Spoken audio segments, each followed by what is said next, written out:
Business promotions అయినా personal promotions అయినా peak స్థాయిలో జరగాలంటే ఎన్ఎస్ఆర్ ప్రమోషన్స్ విభాగాన్ని సంప్రదించండి. నమస్తే, నేను మీ సాయిప్రియ.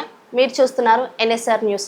ప్రస్తుతం మనం సిద్దిపేట జిల్లా గ్రంథాలయాల చైర్మన్ కెడెం లింగమూర్తి గారితో ఉన్నాము.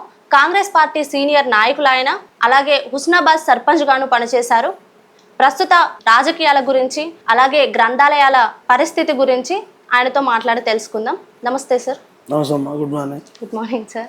కాంగ్రెస్ పరిపాలనకు ప్రజల్లో ఎలాంటి స్పందన వస్తుంది సార్? యాక్చువల్గా కాంగ్రెస్ పాలన వచ్చి 2023 డిసెంబర్ 7వ తారీఖులో ప్రమాణ స్వీకారం అయింది ప్రజాపాలన. ఈ గడుస్తున్న ఈ 19-20 నెలల్లో కాంగ్రెస్ పార్టీ ఏదైతే వాగ్దానాలు చేసిందో ఆ వాగ్దానాలు నెరవేర్చడానికి బాగా ప్రయత్నం చేస్తుంది. రెండవది, ఇంకా దీంట్లో ఒక మిస్గైడ్ జరిగిందని నా వ్యక్తిగత అభిప్రాయం. కేసీఆర్ గారు ముఖ్యమంత్రి ఉన్నప్పుడు దేవాలయాల కాడికి పోయి డబ్బులు ఇచ్చుడు, కిరీటాలు పెట్టుడు, పంజాబ్ పోయి హర్యానా పోయి రైతులకు పైసలు ఇచ్చుడు, ఇవన్నీ చూస్తా అంటే మనం జనరల్గా ప్రభుత్వంలో మంచి ఆర్థికంగానే ఉన్నదనే ఆలోచనతోని అవి చేయకుండా ఇవి చేస్తే బాగుండని కాంగ్రెస్ అనుకుందాం, అప్పుడు ప్రజా మేధావులు అనుకుందాం, అట్లా ఆలోచన చేసి కొంత వాగ్దానాలు చేశారు. తీరబోయే వరకు అక్కడ ఏం డబ్బులు లేవు. అట్లాంటి పరిస్థితుల్లో నెలకు 18,000 కోట్లు వస్తున్నాయి. అవి రోజువారీగా ఖర్చు పెడితే ఎట్లా ఇబ్బంది అవుతుందని డీటెయిల్గా ముఖ్యమంత్రి రేవంత్ రెడ్డి సాబ్ చెప్తూనే ఉన్నాడు. అయినా ఒకసారి ప్రజలలో మనం మాట ఇచ్చినాం కాబట్టి ఇది ఎందుకు కాలే అది ఎందుకు కాలే అనేటువంటి ప్రశ్నలు వస్తున్నాయి. ఏదైనా మహిళలకు మంచి బస్ ఫ్రీ వచ్చింది. 200 కోట్ల మంది ప్రయాణం చేయాలి. ఫెస్టివల్ నడుతుంది బస్ స్టాండ్లో. అంటే ఇట్లా ఉన్నాయి. సరే, ఏదైనా పర్వాలేదు. పోయిన దానికన్నా ఇప్పటికీ చాలా పర్వాలేదు. పోయినంత కుటుంబ పాలన, కుల పాలన, అవినీతి పాలన, కన్స్ట్రక్షన్ కడదాం అనుకున్న ఒక ప్రాజెక్టు పూర్తి కాలే. 10 ఏళ్ళు ఉన్నారు అధికారంలో. ఇంత పెద్ద ప్రాజెక్ట్ అయినా కట్టచ్చు. చైనాలో బట్టి 4-5 ఏళ్ళ పెద్ద ప్రాజెక్టులు కడతారు. అంత టెక్నాలజీ పెరిగిపోయింది. అట్లా. ఓకే సార్, మీరు హుస్నాబాద్ సర్పంచ్గా పనిచేసినప్పుడు మీ హయాంలో జరిగిన అభివృద్ధి గురించి కానీ అప్పటి రాజకీయాల గురించి కానీ చెప్పాలంటే ఏం చెప్తారు? అప్పటి రాజకీయం ఎలా ఉంది, ఇప్పుడు ఎలా ఉంది? ఇప్పుడు ఎట్లా అయిపోయిందమ్మా సమాజంలో, నిన్నటి రోజు మంచి రోజు, నిన్నటి రోజు చాలా విలువలు ఉండే రోజు, ఇవాళ విలువలు తగ్గినాయి, రేపు ఇంకా తగ్గుతాయి అని మనం అనుకునేటువంటి పరిస్థితి వచ్చింది. నేను 2006 నుంచి 2011 వరకు హుస్నాబాద్ సర్పంచ్ చేసిన. అప్పుడు ఇంత బడ్జెట్ లేకుండా, అప్పుడు ఆంధ్రప్రదేశ్ ఉండే, అప్పుడు ఇన్ని స్కీములు లేకుండే. అయినా అప్పట్లో మేము ఎంత చేయాలో అంత చేసినాం. 22 మినీ సిస్టమ్స్ పెట్టించినాం. తర్వాత 3 వాటర్ ప్లాంట్లు పెట్టించినాం. అందులో ఇప్పుడు ఒక వాటర్ ప్లాంట్ నడుస్తలేదు. అది కూడా ఇంకొక వారం 10 రోజుల నడిచే ప్రయత్నం చేస్తున్నాం బాల వికాస వాళ్ళతోని. అంటే అప్పుడు ప్రతి రైతుకు రాజశేఖర రెడ్డి సాబు ముఖ్యమంత్రి ఉండే. నేను పదవి ఒక ఏడాది అర్థం దిగిపోతానని చనిపోయాడు. అట్లా కూడా కొంత రాష్ట్రంలో తెలంగాణ రాలేదని ఎంత మనం బాధపడ్డామో, ఇప్పుడు వచ్చినాక వీళ్ళ వాళ్ళని ఎంత బాధపడతానో, ఎంత నష్టం చేశారో. అప్పుడుండే స్కీములు కానీ, అప్పుడుండే ప్రజలకు, విద్యార్థులకు ఫీజు రియంబర్స్మెంట్, వృద్ధులకు ఇంటికే ఊరికే 105 వచ్చి మందులు ఇచ్చుడు, రాజు ఆరోగ్యశ్రీ పెట్టుడు, ఇట్లాంటి అన్ని అప్పటికి బాగానే ఉపయోగపడ్డాయి. ఇంకా బాగా చేయాలి. రేవంత్ రెడ్డి సాబ్ కూడా 2-3 విషయాలలో హైదరాబాద్ లో కొద్దిగా డిస్టర్బ్ అయ్యాడు. ఏంటి, ఒకటి అది మూసినది చేయాలని అందరూ అన్నారు. మూసినది చేద్దామంటే ఎట్లా చేస్తారు అన్నారు. తర్వాత HCL 400 ఎకరాలు అక్కడ ఇందిరాగాంధీ గారు ఇచ్చిన దాన్ని 2,000 ఎకరాల పెద్ద ప్రాజెక్ట్ ఇచ్చారు. అంత పెద్దది ఇస్తే 400 ఎకరాలు తీసుకుంటా ఉంటే విద్యార్థులు వెళ్ళి పెట్టించారు. తర్వాత హైడ్రా చేయాలన్నారు. ఒక్క వర్షానికి హైదరాబాద్ అంతా మునిగిపోతుంది. మునిగిపోతే దానికి కారణమైనటువంటి వంపులా కట్టుకున్న ఇండ్లు, లేదా గవర్నమెంట్ మూలలో కట్టిన వాళ్ళు పక్క జరగాలి కదా. ఆల్టర్నేటివ్ తో అంటే 3 ఇష్యూలు బాగా చేసి పని చేయకుండా కొద్ది ఇబ్బంది పెడతా ఉన్నారు. పాజిటివ్ నేచర్ ఉండాలని నా అభిప్రాయం. ఈ హుస్నాబాద్లో మాత్రం నేను ఏ పార్టీని పేపర్లలో విమర్శించా, వ్యక్తిగతంగా ఫోన్ చేసి చెప్తా ఇట్లా అయితే బాగుంటుంది కదా అని. అట్లాంటి సమాజం లేదు కదా అని బాధపడతాంట. 40 సంవత్సరాలుగా మీరు ఒకే పార్టీలో ఎలా ఉండగలుగుతున్నారు? మీరు పార్టీ మారకపోవడానికి ఏమైనా కారణాలు ఉన్నాయని అడిగితే ఏం చెప్తారు సార్? పెద్దగా కారణాలు లేవు. నేను 1984 అక్టోబర్ 30 నాడు ఇందిరాగాంధీ చనిపోయింది. తెల్లారంగా ఒక సంస్మరణ సభ, ఆమె శ్రద్ధాంజలి సభ పెట్టారు. దానికి నేను పోయినా. ఈ ఊళ్ళో మాజీ సర్పంచ్, మాజీ సమితి అధ్యక్షులు, 3 సార్లు ఎమ్మెల్యే అయినటువంటి బొప్పరాజు లక్ష్మీకాంతరావు సాబ్ దానికి చీఫ్ గెస్ట్గా వచ్చాడు. దాంట్లో నేను పార్టిసిపేట్ చేసిన. ఆయన మా ఊరికి చాలా పెద్ద నాయకుడు. ఆయన ఈ ఊళ్ళో దొర అంటారు బ్రాహ్మణులు వాళ్ళు. అంటే చాలా భూస్వామి, కానీ చాలా మానవతావాది. ఇక్కడ కాలేజ్ వచ్చిందన్న, ఇక్కడ స్కూల్ వచ్చిందన్న, ఈ ఊరు ఇంత డెవలప్ అయిందన్న 100% ఆయనే ఉంటాడు దాంట్లో. ఆయన ప్రత్యక్షంగా పరోక్షంగా ఆయన ఇన్వాల్వ్మెంట్ ఉంటుంది. ఆయన చాలా శాంతి స్వభావుడు. ఆయన దగ్గర నేను 12 ఏళ్ళు శిష్యరికం చేసిన. అట్లనే ఇక పార్టీలు ఉంటాయి. ఓకే, అయితే మీరు బొమ్మ వెంకటేశ్వర్ల గారి శిష్యుడిగా మీకు పేరుంది. పొన్నం ప్రభాకర్ గారికి కూడా చాలా నమ్మకస్తులు. అయితే మీరు ఏదైనా పదవి ఆశించారా సార్? నాకు బొమ్మే కన్నా బాగా దగ్గర, ఇంకా అంతకన్నా బాగా దగ్గర పెద్దలు గుడిసెల వెంకటస్వామి, గడ్డ వెంకటస్వామి వాళ్ళ ఇంటి పేరు.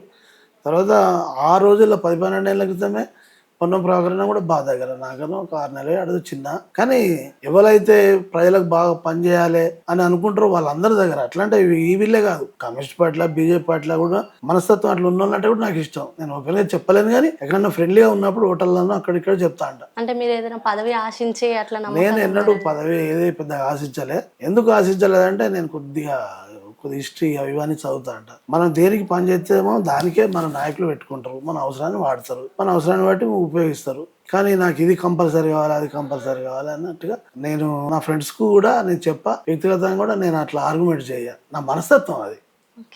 అట్లా హుస్నాబాద్ రాజకీయాల పట్ల మీ అభిప్రాయం ఏంటి? అంటే ఇప్పుడు రాజకీయం ఎలా ఉంది అని. హుస్నాబాదు చాలా ఇటు కరీంనగర్కు, వరంగల్కు, సిద్దిపేటకు, స్టేషన్ జనగాంకు 45 నుంచి 50 కిలోమీటర్ల మధ్యలో ఉంటుంది ఇది, ఈ డిస్టెన్స్. ఇది చాలా కరువు ఏరియా. ఇప్పుడు 100 సంవత్సరాల నుంచి ఇక్కడ భూములు చాలా నాణ్యమైనవి, చాలా పంటలు పండే భూములు. ఇక్కడ మా ఏరియాలో హుస్నాబాద్ ఎల్లమ్మ చెరువు, ఇక్కడ శనిగరంలో ఒక పెద్ద చెరువు ఉంటుంది. ఇట్లాంటి పెద్ద పెద్ద చెరువులు 2-3 ఉన్నటువంటి ఏరియా. వర్షాకాలంలో సకాలంలో వర్షాలు పడ్డాయి, పడకపోయాక మాదంతా కరువు ఏరియా అయిపోయింది. సముద్ర మట్టానికి 400-500 మీటర్ల హైట్లో ఉంటాం మేము. అంటే ఇక్కడ వరద కాలువ కావాలి గోదావరి అన్నట్టు పెద్ద ఒక 100 సంవత్సరాల నుంచి కోరిక. దాని మీద ఎన్నోసార్లు ఎన్నికల వాగ్దానాలు, కమ్యూనిస్టులు, కాంగ్రెస్ వాళ్ళు వల్ల పోతే ఎన్నికలను బహిష్కరించే పార్టీలు కూడా వాదిస్తూ వచ్చినాయి. పెద్దలు రాజశేఖర రెడ్డి సార్ పాదయాత్ర వచ్చినప్పుడు ఇక్కడ చెప్పిన 3 రోజులు ఇక్కడ నడిచాడు ఆయన. ఒక లెవెల్లో మీ ఏరియాలో ప్రజల మీ గుండెలు లబ్డబ్ అని కొట్టుకుంటలేవు, వరద కాలం అని అంటూనే అన్నాడు. ఆయన బస్ యాత్రలు వచ్చాడు, ముఖ్యమంత్రిగా వచ్చాడు, 3 ప్రాజెక్టులకు ఫౌండేషన్ వేసాడు, తోటపల్లి, గండిపల్లి, గౌరవెల్లి. అందులో గౌరవెల్లి 99% అయిపోయింది. ఇంకా 42 ఎకరాలకు మనం డబ్బులు ఇవ్వాలి. ఇప్పుడు నా ప్రభాకర్ అన్న బాగా ట్రై చేస్తున్నాడు. దాదాపు కొలిక్కి వచ్చింది. వస్తే ఇప్పుడు వరదకాలంలో నీళ్లు లిఫ్ట్ ఇరిగేషన్ తోని వస్తాయి. 12.5 కిలోమీటర్ల సొరంగ మార్గమే కాంగ్రెస్ ప్రభుత్వంలో అయింది. ఇప్పుడు నా పార్టీ బాగా చేసింది అని వాదించుకునే సిస్టమ్ వచ్చింది. కానీ నేనేం చేయాలి, నేనేం చేస్తే బాగుంటది, నువ్వేం చేస్తే బాగుంటది అనేటువంటి ఒక పాజిటివ్ డిస్కషన్ కొంచెం తగ్గింది. అయినా హుస్నాబాద్ చాలా ఫ్యూచర్ ఉంది. పొన్నం ప్రభాకరణ వచ్చిన తర్వాత చాలా పనులు అవుతున్నాయి. సార్, ఇక్కడ నుంచి గొప్పగా ఎదిగిన నాయకులు ఎవరైనా ఉన్నారా హుస్నాబాద్ నుండి? అంటే హుస్నాబాద్కు పక్కనే కదా 15 కిలోమీటర్లు పివి నరసింహారావు కొడుకే మా హుస్నాబాద్ లక్ష్మీకాంతరావు సాబ్ బిడ్డని ఇచ్చారు. అంటే ఆయన కూడా చాలా పెద్ద ఎదిగిండు కదా. తర్వాత మా లక్ష్మీకాంతరావు సాబు, తర్వాత దేశించిన ఈ ఏరియా నుంచి కర్రశ్రీహరి, దేవిశెట్టి శ్రీనివాసు, బొంబెంకన్న మూలాలు కూడా ఇక్కడనే పక్కనే పక్క ఉంటే రామచంద్రాపూర్. వాళ్ళ నాన్నల టైంలో పోయిరు వాళ్ళు. సార్, ఇక ఇప్పుడు మీ బాధ్యతల విషయానికి వస్తే గ్రంథాలయాల పరిస్థితి ఎలా ఉంది? ముఖ్యంగా సిద్దిపేట జిల్లా గ్రంథాలయాల పరిస్థితి ఎలా ఉంది? మన సిద్దిపేట జిల్లాలో 26 మండలాలు ఉంటాయమ్మా. అందులో 17 గ్రామాలనే మన పర్మనెంట్ గ్రంథాలయాలు ఉన్నాయి. అందులో 3-4 కిరాయి కూడా ఉన్నాయి.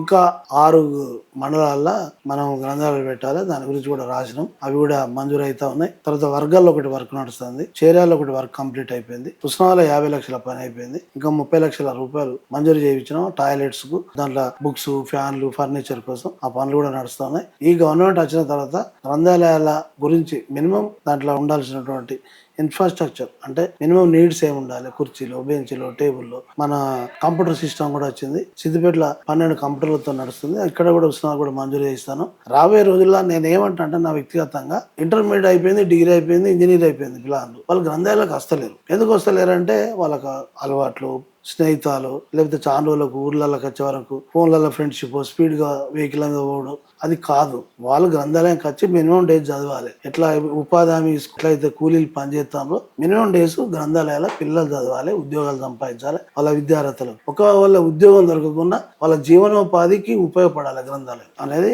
మా కాన్సెప్ట్. ఇది కూడా నేను హైదరాబాద్లో మా రియాజుద్దీన్ సాబ్ ప్రెసిడెంట్ ఉన్నాడు, తనకు కూడా చెప్పడం జరిగింది. మా సెక్రటరీ డైరెక్టర్ అంటాడు, ఆయన గ్రూప్ 1 ఆఫీసర్, ఐఏఎస్ కన్ఫర్మ్డ్, ఆయన కూడా చెప్పారు. అంటే మమ్మల్ని అప్పుడప్పుడు పిలుస్తారు, పిలిచి మీకు సెక్యూరిటీ కావన్నా, మీకు సాలరీ కావన్నా, మీకు సరిపోతే అదంటే మేము జనరల్ గా చాలా సంవత్సరాల నుంచి ప్రజా జీవితంలో అది ఏం అవసరం లేదు, కానీ ఇవి చేస్తే బాగుంటుంది అనే అభిప్రాయం మేము చెప్తాం. ఓకే సార్, మీకు గ్రంథాలయాల చైర్మన్ ఇవ్వడానికి కారణం ఏంటి? అంటే మీరు విద్యావంతులనా లేదంటే నమ్మకస్తులనా? రెండు. నేను విద్యావంతుని అంటే కొంత గ్రంథాలయ పాఠకుని. నేను యాక్చువల్లీ నేను 7వ 8వ తరగతి నుంచి హుస్నాబాద్ గ్రంథాలయాలు రోజు పోయి చదివేవాడిని. ఇప్పటికి కూడా ఎక్కడైనా గ్రంథాలయం ఉన్నదంటే దాని లోపలి పోకుండా, అది బాగున్న బిల్డింగ్ అంటే దాని ముందుకెళ్ళి ఏ ఊరు పోయినా, ఎక్కడ పోయినా, కార్లో పోయినా, వెహికల్ పోయినా దాన్ని చూస్తా. చూసి రోజు పేపర్ చదువుతా. పేపర్ చదివిన వాళ్ళు చెప్తే నేను పేపర్ చదివినా, అవతల వాళ్ళు ఏం చదివి, నేను చదవంది ఏమైనా చదివినా అని కూడా వాళ్ళు చెప్తే వింటా. ఫస్ట్ వినడం కూడా నేర్చుకోవాలి. నీకు తెలియదు అన్నట్టు మనం వాదించద్దు. అంటే బాగా ఇష్టం గ్రంథాలయాలు. రెండోది, నేను ఇక్కడ కార్యకర్తగా కాంగ్రెస్ పార్టీలో చాలా సంవత్సరాలు ఉన్నాను. వ్యవసాయ మార్కెట్ వైస్ చైర్మన్ చేసిన, ఏసీడీపీ మెంబర్ చేసిన, assembly constituency development committee member, Nirmal Janardhan Reddy ముఖ్యమంత్రి టైంలో ఇట్లా చేసిన చాలా మంది కూడా అరే పాపం ఈయన చాలా సంవత్సరాల నుంచి ఉన్నాడు కదా అనేటువంటి ఒక ఒపీనియన్ కూడా కొంత ఉంటుంది. Okay sir. గ్రంథాలయాల అభివృద్ధి కోసం మీకంటూ ప్రత్యేకంగా ఏమైనా ప్రణాళిక ఉందా? మీకంటూ ముద్ర వేసుకునేలా ఏదైనా అభివృద్ధి చేయబోతున్నారా? చేయాలి, మన జిల్లాలో చేయాలి, రాష్ట్రంలో చేయాలి. జిల్లాలలో ఎక్కడెక్కడ ఇప్పుడు కొత్త సిస్టమ్ వచ్చింది అంటే, పాతది ఇది పిఆర్ఆర్, పబ్లిక్ రీడింగ్ రూమ్. దానికి 2000 రూపాయలు ఇస్తారు గవర్నమెంట్. అంటే ఒక 1000 రూపాయలేమో దానికి క్లీన్ చేయడానికి, డోర్ లాక్ చేసి అక్కడ సెక్యూరిటీ లాగా ఉండడానికి, ఇంకొక 1000 రూపాయలేమో అలా మినిమం పేపర్లు పెట్టడానికి.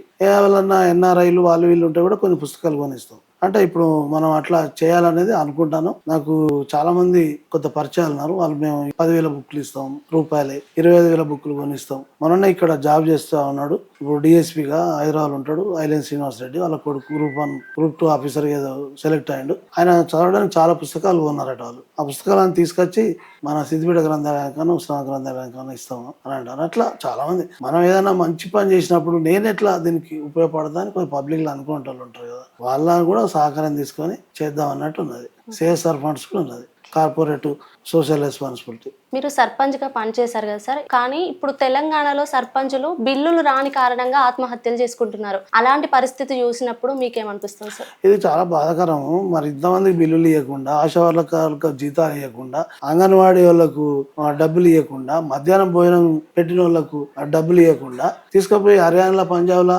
డబ్బులు వంచే వరకు, గుళ్ళు కట్టే వరకు, కనకదుర్గమ్మ కిరీటాలు పెట్టి వడ్డాలు పెట్టే వరకు అరే బాగా డబ్బులు ఉన్నాయేమో అని అందరం అనుకున్నాం కదా. మా తీరటాకి పోయే వరకు 5 లక్షల కోట్ల రూపాయలు అప్పు చేసి పెట్టిండు. ఇప్పుడే వాళ్ళు మళ్ళీ బాధిడతారు, తండ్రి, కొడుకు, అల్లుడు, బిడ్డ. ఎంతవరకు న్యాయం? నాకు వ్యక్తిగతంగా ఏ పార్టీ మీద, వ్యక్తుల మీద వ్యతిరేకత ఉండదు. నేను అట్లాంటి విషయానికి వచ్చినప్పుడు నా కొడుకైనా ఎవరైనా అనేది. మీరు రాజకీయాలలో యాక్టివ్ అయ్యాక మీరు ఎదుర్కొన్న కష్టాలేంటి, విజయాలేంటి? యాక్చువల్గా నేను కొద్దిగా అంబేద్కర్ ఇష్టం. రాజకీయాల్లో బాగానే ఉంటాయి ప్రాబ్లమ్స్. అట్లా అంటే రాజకీయాలు రాకుండా కూడా ఉంటాయి. కొద్దిగా కుటుంబ నేపథ్యం కూడా మధ్యతరగతి కుటుంబం. మా నాన్న సింగరేణి ఎంప్లాయ్ ఉండే, మా తల్లి మా నాన్నది ఈ ఊరే. 1969-70లో వచ్చారు. అప్పుడు నేను కొద్దిగా చిన్న పిల్లని సంకలగా తీసుకొచ్చాను. అంతకన్నా నాకన్నా 2 పెద్దలు ఉంటారు. మా ఇంట్లో అందరం నలుగురాము అన్నదానం చదువుకున్నాం మంచిగా. మా తమ్ముడు కూడా ఇప్పుడు గోవర్ఖాన్లో టీచర్. మా రెండో అన్న సింగరేణిలో రిటైర్ అయ్యిండు. పెద్ద అన్న అన్ఫార్చునేట్ చనిపోయిండు కరోనా టైంలో. అంటే ఇక ఇట్లా అందరం కొద్దిగా చదువుకున్న ఫ్యామిలీ, కొద్దిగా కష్టపడ్డ తల్లిదండ్రుల మనస్తత్వం వాళ్ళ ఫ్యామిలీ. అట్లా కొంత ఎన్ని ఇబ్బందులు అయితే అని కూడా నాకు తెలుసు. ఇబ్బందులైనా తట్టుకోవాలి. ఏమంటే ఒక్కోసారి కొంత నా భార్య నేను మా భార్య ఉంటుంటే వేరే ఇక్కడ దగ్గర ఇంట్లో ఉంటుంటే, ఆ ఇంట్లో ఉన్నప్పుడు బాగా జ్వరం వచ్చినప్పుడు కూడా నేను మీటింగ్ లో పోతుంటే చెప్పిపోతుంటే నాకు గోళీలు 2-3 ఇచ్చి ఈ వాడు ఈ టైం వేసుకొని ఇట్లా తిను అని చెప్తుంటే, మనం ఉంటేనే అవుతుందనే కాదు, టెలిఫోన్ మీద కూడా అన్ని మాట్లాడి చేయొచ్చు. మనం సాధించిన విజయాలు ఏమన్నా? అంటే నేను ఒక అంబేద్కర్ అమర సంఘం పెట్టించేదానికి బాగా ప్రయత్నం చేసిన. తర్వాత ఉస్మానాబాద్ దాన్ని పెట్టించిన, ₹1 కూడా తీసుకోకుండా అట్లే ఉస్మానాబాద్ వ్యవసాయ మార్కెట్ కమిటీలో ఒక 60-70 మంది మహిళా వర్కర్స్ ఉంటారు, వాళ్ళని కూడా పెట్టించిన. ఇక్కడ ఏసీడీపీ మెంబర్గా, అసెంబ్లీ కాన్స్టిట్యూన్సీ డెవలప్మెంట్ కమిటీ మెంబర్గా ఇండ్లు ఇస్తారు. ఇప్పుడు కూడా ఇస్తారు. అవి ఇవ్వడానికి కూడా కొద్దిగా కరప్షన్ కాకుండా కరెక్ట్ లబ్ధానికే చేరాలి అనేటువంటి ఆలోచన చేసి అవన్నీ చేయించినాం. తర్వాత ఉస్మానాబాద్లో ఒకటి ప్రజాభవన్, అంబేద్కర్ భవన్ పెట్టినాం. దాని ఓపెనింగ్ ఉన్నది. తర్వాత అన్ని మండలాల్లో కొంత ఇంట్రెస్ట్ ఉన్న గ్రామాలలో కూడా అంబేద్కర్ విగ్రహాలు పెట్టడానికి కూడా ప్రయత్నాలు చేస్తాను. కొన్ని పెట్టినాం, ఇంకా కొన్ని ఓపెనింగ్ ఉన్నాయి, కొన్ని ఏరియాలలో పెట్టాలి. సార్, ఎక్కడా లేని విధంగా సిద్దిపేట జిల్లాలో గవర్నమెంట్ స్కూల్లో అడ్మిషన్స్ అనేవి ఫుల్ అయినాయి. దానికి కారణాలు ఏమై ఉంటాయి సార్? అంటే దీంట్లో ఒక 2 తీర్లు ఆలోచించవచ్చు అమ్మ. సిద్దిపేటలో హరీష్ రావు సాబ్ కానీ, కేసీఆర్ గారు కానీ వాళ్ళ ఓన్ ఏరియాలో కొంత మంచి స్టాఫ్ పెట్టారు, మంచి ఎడ్యుకేషన్ అనేది ఉన్నదనే ఒక ఆలోచన కలిగించారు కావచ్చు. ఏం జరుగుతుంది అంటే, నేను విద్యా విషయానికి వచ్చినప్పుడు మా పిల్లలు గవర్నమెంట్ స్కూల్లో చదివితే ఉద్యోగాలు పెద్దగా రావు. మేము కైకిలు కూలి చేసుకున్నా బాగాలేదు, ప్రైవేట్ స్కూల్లో చదివిస్తేనే పెద్ద ఉద్యోగాలు వస్తాయి. మా పిల్లలు అమెరికా పోవాలి, జపాన్ పోవాలి, ఆస్ట్రేలియా పోవాలి, లేకపోతే పెద్ద సాఫ్ట్వేర్ కంపెనీలో నౌకరీ చేయాలంటే మా పిల్లలే ప్రైవేట్ స్కూల్లో చదవాలి అని కష్టపడి కూడా ప్రైవేట్ స్కూల్లో చదివిస్తాను. అదొక కారణం ఏంటది. రెండోది, నేను రేపు సాయంత్రం వరకే మన డిఓ సాబ్ ఉన్నాడు, శ్రీనివాస్ రెడ్డి సాబ్, ఆయనతో మాట్లాడి అసలు ఏ లెవెల్ అడ్మిషన్స్ ఉన్నాయో అంతా నేను రిపోర్ట్ తెప్పించి కూడా మీకు చెప్తా. దీనికి సంబంధించింది నిజంగా ఆడ బాగున్నాయి, మన ఏరియాలో కూడా బాగాలేదంటే మంత్రి గారి దృష్టి తీసుకోపోతా, కలెక్టర్ గారి దృష్టి తీసుకుపోయి ఒక అవగాహన, పిల్లలకు కూడా మంచి విద్య ఇక్కడ కూడా దొరుకుతుంది. ఎంతో మందికి ఇల్లు లేవు, ఎంతో మందికి కనీస సౌకర్యాలు లేవు, కష్టపడి పని చేస్తాను, వాళ్ళ పిల్లలను పట్టుకుని వాళ్ళు రోజు స్కూల్లో చేస్తాను. అంటే ప్రైవేట్ స్కూల్ కదా. ఎందుకు అని అంటే మనం గవర్నమెంట్ స్కూల్లో కూడా ఇంగ్లీష్ మీడియం ఉన్నది కదా అని నేను ఇంట్రాక్షన్ అయితే లేదు సార్ ప్రైవేట్ స్కూల్లో చదివితే మంచిగా ఉంటుంది కదా అంత వాళ్ళ ఒపీనియన్ మనం అంత కరాఖండిగా వద్దు తీసుకుపోయి గవర్నమెంట్ స్కూల్లో వేద్దాం అనిపించలేం కదా. అట్లాంటివి ఏం జరిగిందో మనం దాన్ని ఒకసారి మళ్ళీ రెక్టిఫై చేసుకోవాలి. మంత్రి గారు చాలా బిజీగా ఉన్న సమయంలో హుస్నాబాద్ వాస్తవ్యులు ఉండి మీరు గ్రంథాలయాల చైర్మన్ గా ఉన్నారు కదా, మీకేమైనా బాధ్యతలు అప్పగించడం జరుగుతుందా సార్ బిజీగా ఉన్న సమయంలో? నాకే కాదు స్నాలు ఉన్న చాలా మంది కూడా కొద్దిగా బాధ్యత చూస్తారు. ఒక శివయ్య ఉంటాడు, ఒక చిత్త రవీందర్ ఉంటాడు, అక్కుసేన్ ఉంటాడు, కోమటి సత్యనారాయణ ఉంటాడు, సత్యన్న ఇట్లా చాలా మంది ఉంటారు.